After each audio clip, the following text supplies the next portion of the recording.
एक खास शख्सियत के साथ मुलाकात। देखिए जयदेव पटेल के साथ नंबर 1 इंडिया न्यूज पर रोजाना रात 9 बजे। नमस्कार व्यूअर्स, मैं जयदेव पटेल और आप देख रहे हैं नंबर 1 इंडिया न्यूज। आपका एक बार फिर स्वागत है एक खास शख्सियत के साथ मुलाकात प्रोग्राम में। आज हम बात करेंगे पांडुचेरी, असम और साथ ही पश्चिम बंगाल में जिस प्रकार से भारतीय जनता पार्टी को जो बम्पर जीत मिली है, आखिर इसके क्या मायने और इसी के साथ साथ में इसका आने वाले जो विधानसभा चुनाव है उस पर क्या कुछ असर दिखाई देगा।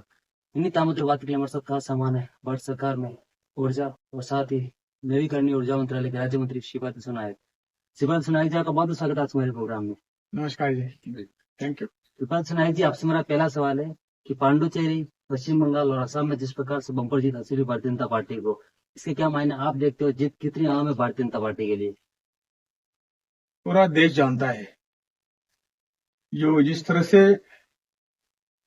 आसाम, पांडिचेरी और खास करके वेस्ट बंगाल, यहाँ के मतदाताओं ने, यहाँ के लोगों ने जो कुछ भारतीय जनता पार्टी को सपोर्ट दिया, सबसे पहले उसको मैं नमन करता हूं, नमस्कार करता हूं।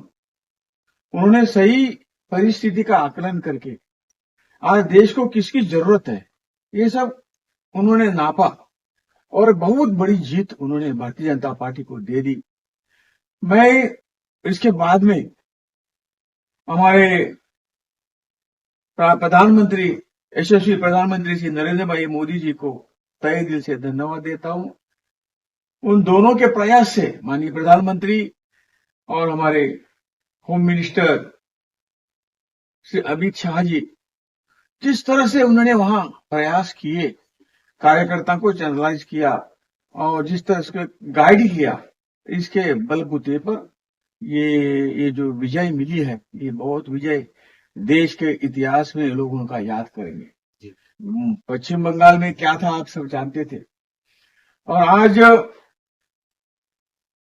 जिस तरह की जीत उन्होंने लोगों ने वहां के दी दी है, ये पंजाब अपना वेस्ट बंगाल जो है आज भारत के साथ जो है वो आज खड़ा रहा है।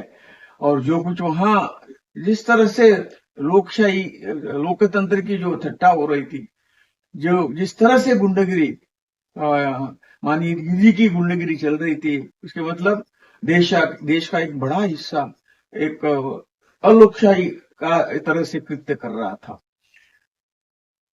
जो धाड़स, जिस तरह से उनका बर्ताव था, वो बर्ताव यानी पॉजिटिव लाइन में लगा हुआ होता, आज बंगाल का स्वर्ग बन जाता।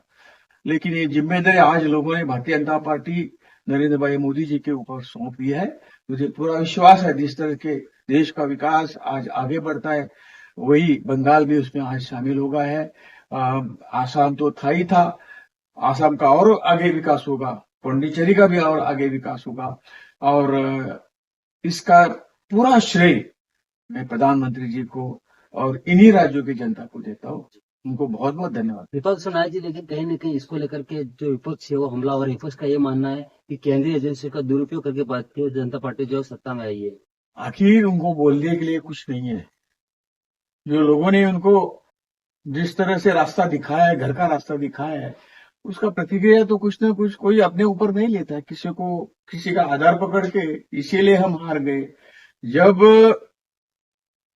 इलेक्ट्रिकल वोटिंग जब होता है और ये जीतते हैं तभी वो मशीन ठीक है, जब वो हारते हैं वो मशीन में कोई फॉल्ट निकालते हैं, और ये तो उनकी आदत ही है, ओपोजिशन का ये काम है, वो कर रहे हैं। श्रीपाद सुनायक जी, बंगाल में जिस प्रकार से भारतीय जनता पार्टी को जो बम्पर जीत मिली, इसको लेकर के बांग्लादेशी मीडिया ने भी ये चलाया कि एसआईआर में जिस तरीके से जो वोटर्स थे बंगाल के, किसी को उनको कहीं न कहीं वोट देने के अधिकार से वंचित रखा। इसको आप कैसे? इसी तो छानबीन एसआईआर कर रही है। वो क्या किसी ने वो बोलने की जरूरत नहीं, वो घटना के तरह से जो इस देश की जो घटना है उसी तरफ से एक काम शुरू है। जो कोई अपना भारत देश का नागरिक होगा वो कोई भी उसको वंचित नहीं किया जाएगा। जो बांग्लादेशी लोग वहां घुसे हुए हैं, जिसको वोट बैंक करके उन्होंने लाए थे, ये तो साजिश इस तरह की बातें बोलेंगे, इसमें कोई तथ्य नहीं है। वो दूध का दूध, पानी का पानी अभी हो जाएगा। श्रीपाद सुनायक जी, आपसे मेरा एक आखिरी सवाल है कि पश्चिम बंगाल, असम और पांडिचेरी में बम्पर जो जीत मिली जी, भारतीय जनता जी, पार्टी को, जी। इसका आने वाले विधानसभा चुनाव 2027 पर क्या कुछ ऐसा देख बहुत बड़ा पॉजिटिव इफेक्ट पड़ेगा।